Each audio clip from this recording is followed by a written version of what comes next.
Okay, guys, I wanted to do a follow-up to a story that we did on the Rubin Report last week, which I hope you guys saw. It was this crazy video of a fight on the F train in New York City, the subway, where a girl was relentlessly and mercilessly taunting a male who was bigger than her, and it's unclear whether they knew each other. I don't think they did, but it's not 100% clear.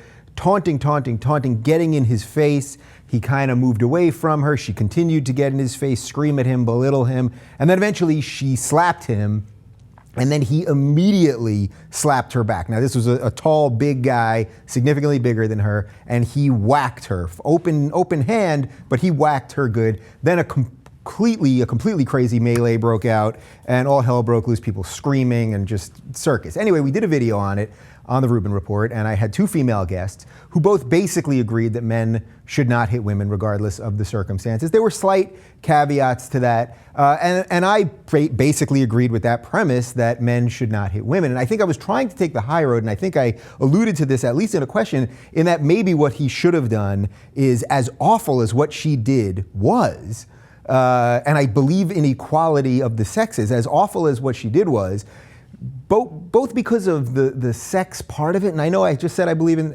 equality, and I do, but because I have a general belief that a man shouldn't hit a woman, generally, and because he was so much bigger, that maybe what he should have done was just get off the subway at the next stop, no matter how egregious and wrong what she did was.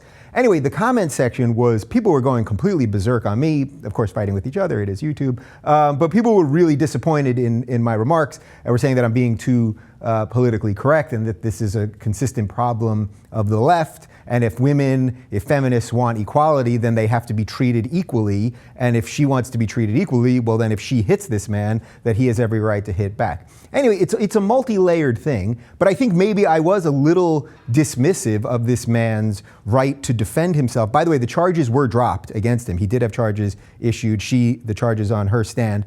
Anyway, it's a multi-layered thing, and I think I was trying to take somewhat of the high road on it, I suppose. But yeah, sometimes I guess you do have to fight back no matter how unpolitically correct it is.